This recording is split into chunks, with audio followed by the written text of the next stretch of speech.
Today we're gonna learn the triple rib. You can use the triple rib to create nice elastic edges for your sleeves and your necklines.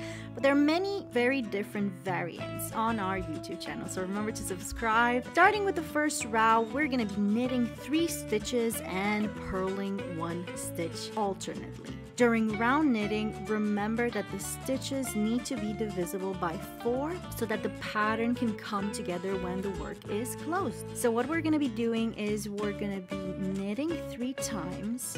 That is 1, 2, 3, followed by 1 purl. When knitting in the round, you will simply continue, but when you're knitting in rows and you have a right side and a wrong side, the sequence changes. We're now going to turn the work, and just as a quick reminder, the knit stitches look like V's and the purl stitches look like a horizontal little bar.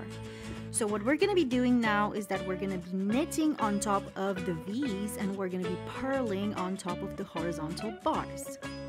For instance, here is a V, that's a knit stitch, so we're going to be knitting that one. And here's a horizontal bar, which means it's a purl stitch, so we're going to be purling that. So the sequence would be knit 1 and then purl 3. We're going to keep knitting alternately until you've reached the desired cuff length.